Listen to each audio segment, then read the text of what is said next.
नमस्कार, ज्ञानस्तु चैनल पर आप लोगों का स्वागत है। मेरा नाम है वरुण शर्मा।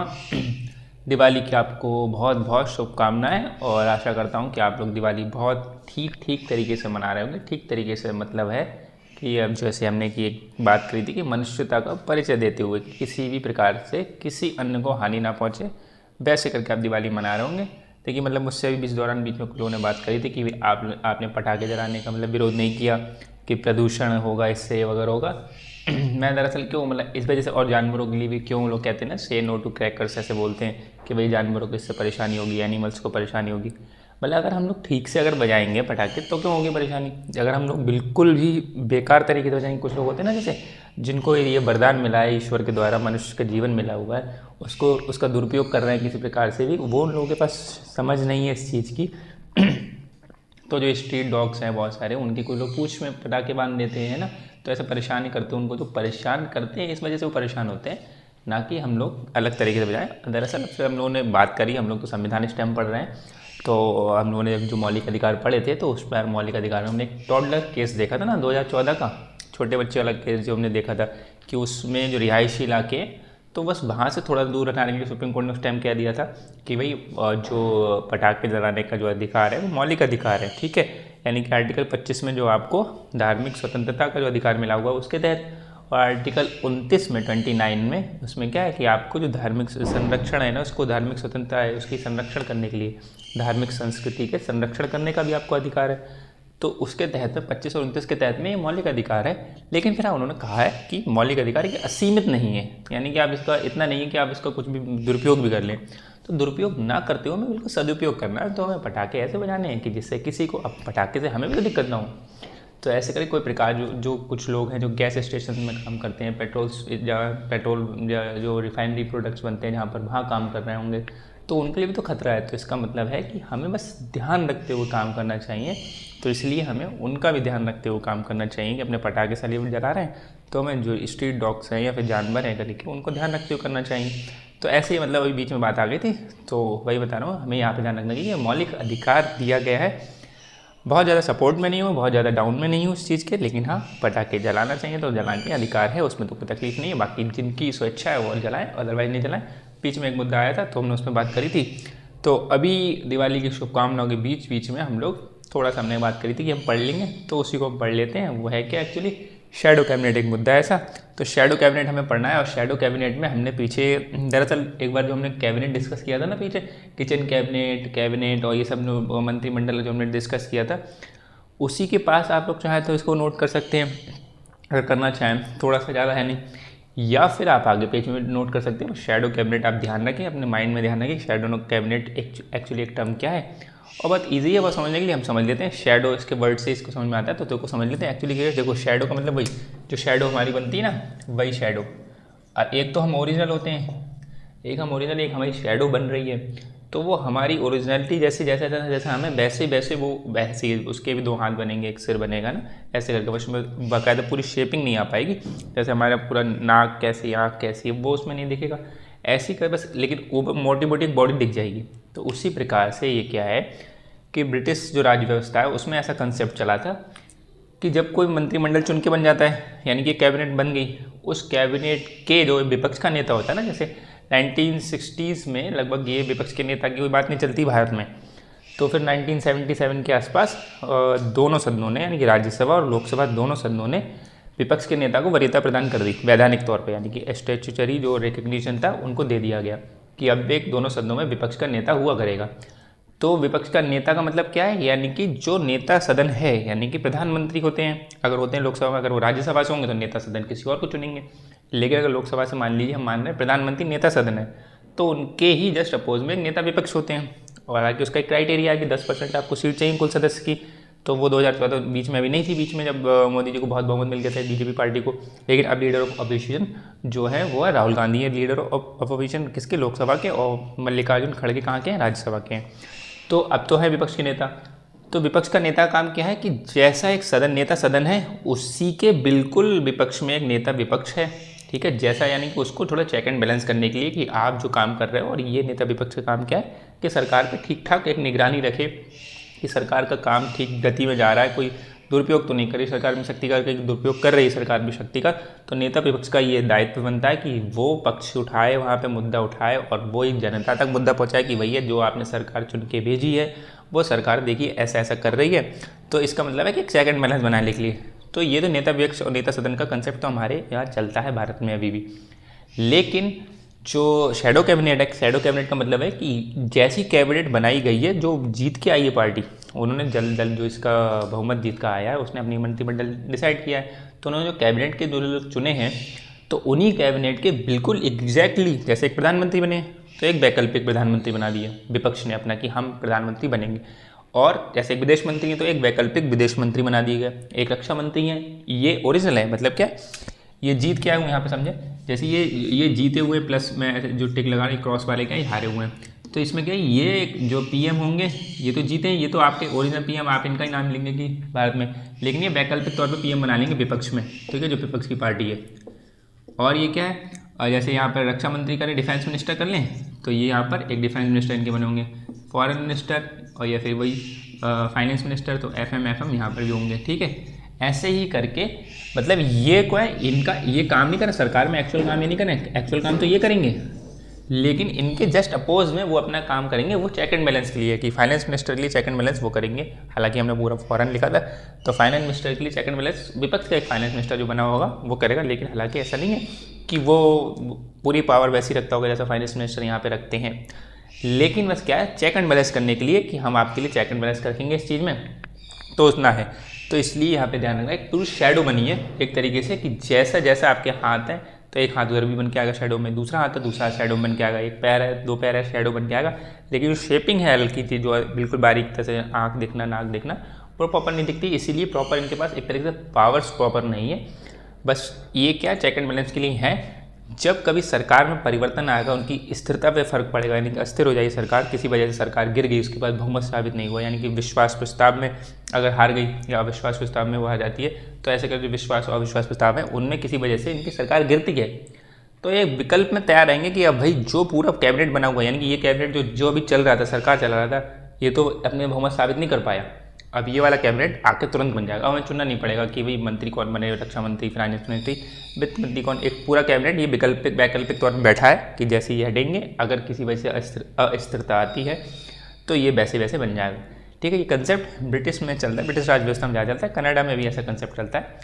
तो ये कंसेप्ट क्या शैडो कैबिनेट अभी ध्यान रखना है, मतलब हम लोग क्यों पढ़ रहे हैं इसको कि हम लोग इसलिए पढ़ें कि कभी किसी एग्जाम में ले आ गया तो ताकि हमें पता हो कि शैडो कैबिनेट का मतलब क्या है, एक मतलब एक दूसरी कैबिनेट बनाना, झूठी कैबिनेट बनाना कि हालांकि वो सरकार का जो काम होते हैं वो काम नहीं करेगी, बस ये क्या है वो खाली चेक एंड बैलेंस करने के लिए बैठी है, विपक्ष में बैठी है, जैसे नेता विपक्ष हैं मतलब नेता विपक्ष की तरह, ठीक है, यानी कि नेता विपक्ष होते हैं, नेता सदन जो होते हैं उनके लिए नेता विपक्ष में होते हैं, ऐसे पूरे कैबिनेट के लिए विपक्ष में एक शैडो कैबिनेट बनी है। आई होप मेरे ख्याल से आप लोगों को समझ में आ गया होगा कि शैडो कैबिनेट का एक्चुअली मतलब क्या है, यानी कि जो ओरिजिनल है इसी को हिंदी में क्या बोलेंगे छाया मंत्रिमंडल बोल देंगे, और शैडो का मतलब आप समझ में आ रहा है कि बिल्कुल जो कैबिनेट बना रखी है आपने गवर्नमेंट ने बना रखी है उसकी पूरी एक शैडो हम बना देना है, वही सारे मंत्री वही सब कुछ हम भी बना देंगे, लेकिन काम तो आप करोगे, लेकिन आप पे चेक एंड बैलेंस हम डालेंगे, सब कुछ आपकी निगरानी हम रखेंगे, और किसी दिन अगर मान लिया आप में अस्थिरता आ गई और आप हट गए यहाँ से तो हम चुन के आ जाएंगे फिर, और ये कौन करेगा, ये दरअसल वो होगा जो विपक्ष में होगा, जो दल जो जिसके पास ज़्यादा मतलब दूसरे नंबर पे होगा, यानी कि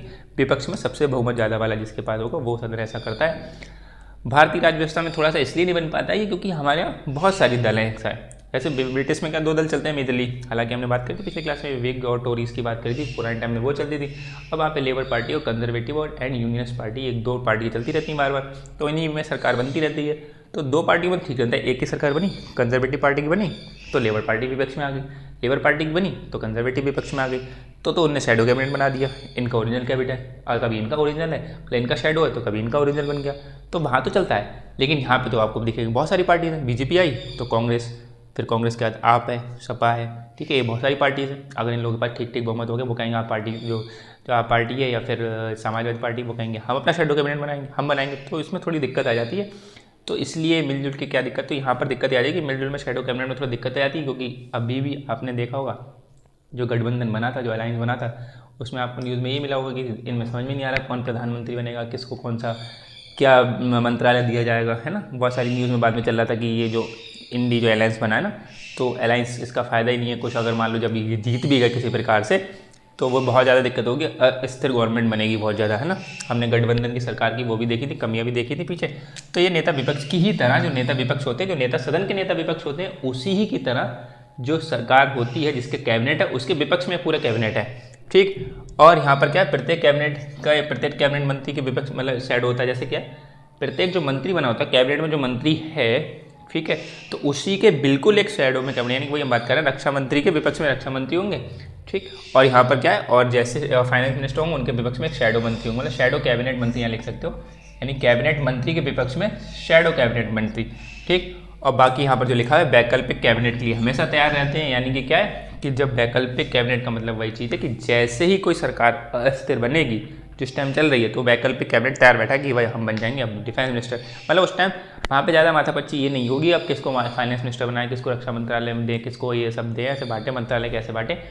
वहाँ पे पहले डिसाइड है कि भैया आप विपक्ष के रक्षा मंत्रालय से आप जैसे अब जाएगा तो आप रक्षा मंत्रालय रक्षा मंत्री बन जाएंगे। अगर ऐसे टर्म होता है, बनना तो चुनाव होते हैं तो अलग बात है, चुनाव में चुन के अलग आएगा। लेकिन जब चुनाव नहीं हो रहे, राष्ट्रपति को उन्हीं दल में चुन लेना होता है, तो फिर ऐसा फंक्शन के लिए बनाया जाता है, ठीक है।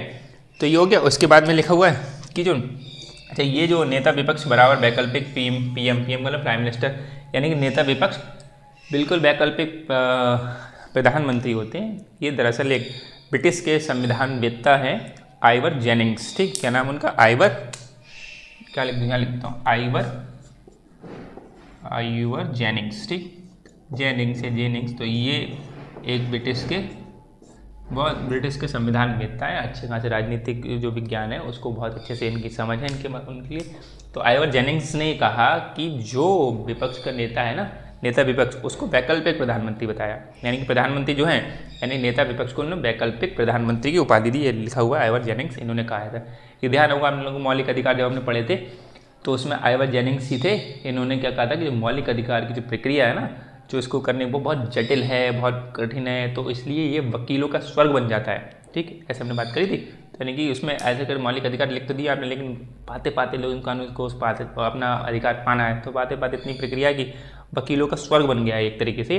तो आइवर जेनिंग्स है, इन्होंने एक किताब भी लिखी है अपने भारतीय संविधान के ऊपर, some characteristics of Indian constitution. अगर लिखना चाहो कहीं पे एक बुक का रेफरेंस आता है ना कि बुक किसकी है, तो some characteristics of Indian constitution. हालांकि शायद हमने उस टाइम जब पढ़ा था मौलिक अधिकार तब भी शायद एक किताब का जिक्र कर लिया था, लेकिन तब भी ध्यान रखो some characteristics of Indian constitution, ये उनकी किताब लिखी आइवर जेनिंग्स ने।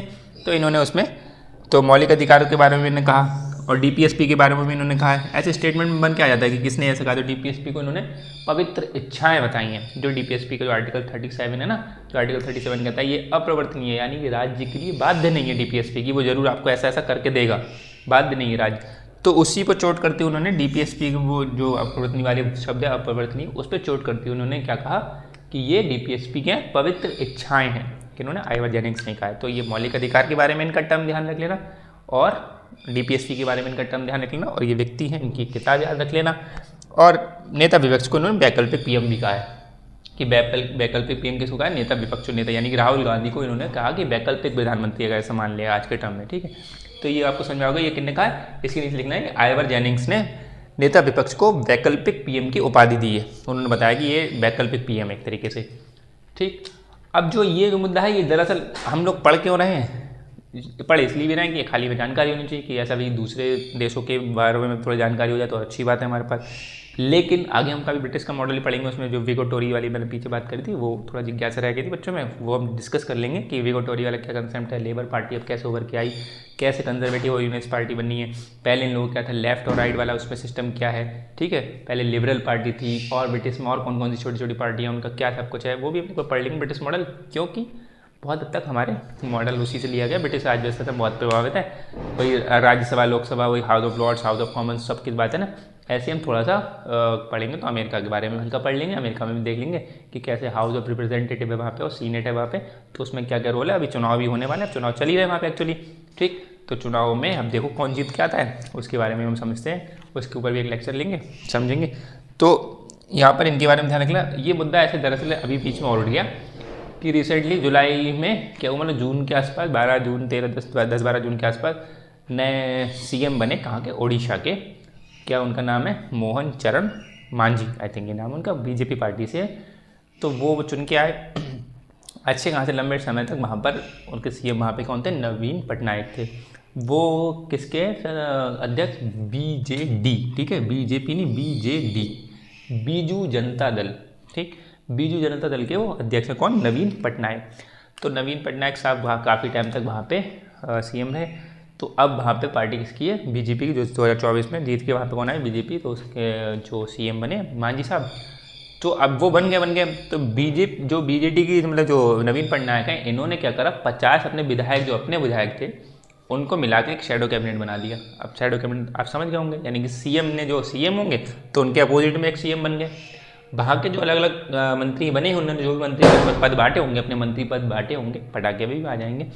तो मंत्री पद जो उन्होंने बांटे हैं अपने वहाँ पे, मांझी साहब ने उसी के अपोजिट में, उसी के शैडो मंत्री उन्होंने बना दिए। जो हमने लिखा ना कि प्रत्येक कैबिनेट मंत्री के लिए एक शैडो मंत्री होगा, यानी कि वही उन्होंने भी एक शैडो मंत्री बना दिया, यानी कि 50 ऐसे अपने विधायक यानी ले लिए। देखो इसका मतलब, हमने कैबिनेट मंत्री बात करती है, इतने ही आसपास मंत्री रखते हैं, 30, 32, 35 केंद्र सरकार में रख लेते हैं। इस बार भी देखा है, इतने रखें। तो ऐसे अगर 50 के आसपास नहीं मंत्री जो रखे होंगे, अलग अलग बांट देते हैं मंत्रालय। तो हर एक मंत्रालय के हिसाब से उन्होंने भी अपना एक कैबिनेट बना दिया कि भैया एक मंत्री बना दिया, जो आप प्रेजेंट में जो एक्चुअल में गवर्नमेंट है, जो मंत्री वहाँ पर, उसी के अपोजिट में, उसी के शैडो हमने एक मंत्री बना दिया, किन्हें, नवीन पटनायक ने, बीजेटी यानी कि बीजू जनता दल, ठीक। तो उन्होंने विधायक मिला दी। तो ये ओडिशा में ऐसा है। तो अब वहाँ पे रिसेंटली जुलाई 2024 में मुद्दा ज़्यादा उखड़ गया था। तो जुलाई 2024 ये तो अभी चल रहा है जुलाई, और उससे पहले की बात अलग है।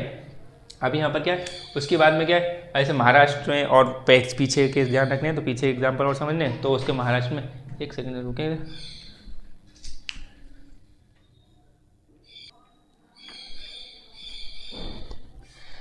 दरअसल बीच में दिक्कत आ गई थी। अभी हम लोग तो हम लोग बात ये कर रहे थे कि रिसेंटली ये मुद्दा कब गर्मा आ गया, जब अभी शैडो कैबिनेट की बात करी थी कि उन्होंने, नवीन पटनायक ने, जो बीजू जनता दल के अध्यक्ष हैं, तो उन्होंने अपने 50 विधायक ऐसे करके साथ में लेके शैडो कैबिनेट बना लिया। उससे पहले भी अगर मुद्दा देखें तो महाराष्ट्र में हो चुका है, मध्य प्रदेश में हो चुका है। इन दोनों को लिखना चाहो तो कभी आंसर राइटिंग वाला कोई एग्जाम हो तो उसमें लिख सकते हो कि महाराष्ट्र में 2005 में बीजेपी और शिवसेना ने मिलकर एक शैडो मंत्रालय बना लिया था अपना, ठीक है। ऐसे ही शैडो कैबिनेट, और ऐसे ही मध्य प्रदेश में 2014 में कांग्रेस का बना था, ठीक है।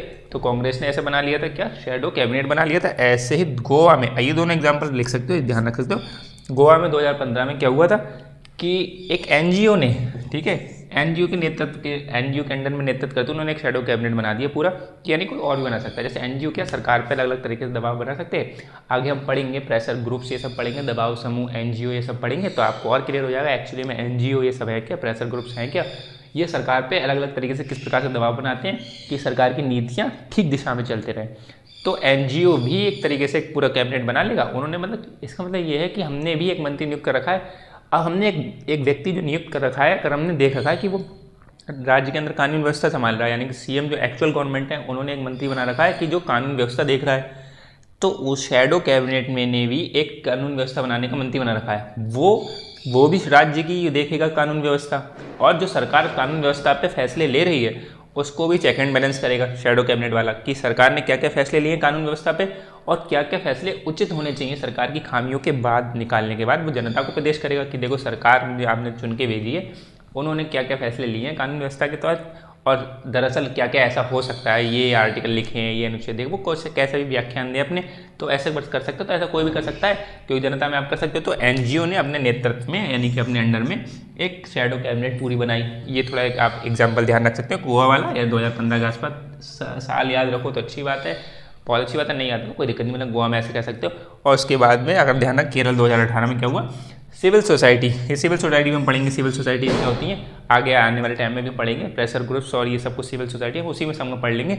तो सिविल सोसाइटी ने भी एक शैडो कैबिनेट बना दिया, ठीक है। ऐसे करके कर सकते हैं, कोई भी शैडो कैबिनेट बना सकता है। लेकिन जो शैडो कैबिनेट में ध्यान रखना, हमने नेता विपक्ष में पढ़ा था, नेता विपक्ष में क्या होता है, नेता विपक्ष को मान्यता मिल गई 1977 के आसपास, दोनों सदनों ने, यानी कि लोकसभा और राज्यसभा दोनों सदनों ने नेता विपक्ष को मान्यता दे दी कि भाई आप बनेंगे नेता विपक्ष, और आपको सारे वो अधिकार मिलेंगे जो एक कैबिनेट मंत्री को मिलते हैं। यानी कि जो कैबिनेट मंत्री को विशेष अधिकार जो मिलते हैं, वो सारे अधिकार सारी बस हिसाब सैलरी उस हिसाब से जो अधिकार मिलते हैं वो सारे अधिकार नेता विपक्ष को मिलेंगे, भले ही वो सरकार में नहीं है, वो तो दूसरी सरकार से ना, लेकिन फिर भी मिलेंगे। लेकिन ये जो शैडो कैबिनेट के और मंत्री हैं इनको वो सब अधिकार नहीं मिलेंगे। ध्यान रखना, मतलब आपने रक्षा मंत्रालय को, जो रक्षा मंत्री हैं उनको जो अधिकार मिलना है, तो जो शैडो रक्षा मंत्री बने हैं उनको भी वही अधिकार मिलेंगे, ऐसा नहीं है। ठीक है, बस इतना ध्यान रखना, मान्यता सिर्फ हमारे जो सदन भारत व्यवस्था में, क्या भारतीय व्यवस्था में मान्यता सिर्फ नेता विपक्ष को मिली है। इनको नेता विपक्ष को मान्यता मिली है तो सिर्फ और सिर्फ इनको वो अधिकार मिलेंगे जो अधिकार जो पीएम के अधिकार है, मतलब कैबिनेट मंत्री के अधिकार है। पीएम के तो बिल्कुल नहीं कह सकते, उनको तो बहुत अधिकार है, लेकिन जो कैबिनेट मंत्री के अधिकार है उसके तुलना में इनको अधिकार मिलेंगे, ना कि पूरे शैडो कैबिनेट को उनकी तुलना में अधिकार मिलेंगे जो उनको एक्चुअल हैं। ठीक है, ये चीज़ ध्यान रखना। तो ऐसे ही बात यहाँ पर हुई थी कि सिविल सोसाइटी अगर बना कोई भी सकता है, तो इसका मतलब ये नहीं उनको अधिकार मिलेंगे तो बाहर के लोग भी बना सकते हैं। जब अधिकार नहीं मिलेंगे तो कोई बना सकता है, और सरकार पर दबाव तो कोई भी डाल सकता है किसी प्रकार से। और आजकल सोशल मीडिया ऐसा प्लेटफॉर्म्स हैं, इनके जरिए भी सरकार की नीतियों को चेक एंड बैलेंस कर सकते हैं। PIL डाल सकते हैं आप, है ना, जनहित याचिका दायर कर सकते हैं, तो वो भी आप उसके तहत भी सरकार की नीतियों को नज़र रख सकते हैं और किसी को नज़रअंदाज कर सकते हैं। ये दोनों चीज़ हो सकती हैं। तो ये शैडो कैबिनेट एक हो गया एग्जाम्पल ने, मतलब ये बीच में जुलाई में आसपास में ये ओडिशा में ऐसा हुआ। बाकी ये भी महाराष्ट्र, मध्य प्रदेश, गोवा और केरल का भी ध्यान रख सकते हो कि यानी कि NGO, social society, pressure groups आदि ऐसी संस्थाएं जो समाज के लिए काम कर रही हैं, तो वो भी किसी प्रकार से शैडो कैबिनेट बना सकती हैं और सरकार पर चेक एंड बैलेंस कर सकती हैं अपना। ठीक है, तो अब हम अगली क्लास में मिलते हैं, इतना ध्यान रखते हैं। तब तक के लिए धन्यवाद, ख्याल रखिएगा, दिवाली आराम से मनाइएगा, मिलते हैं अगली क्लास में।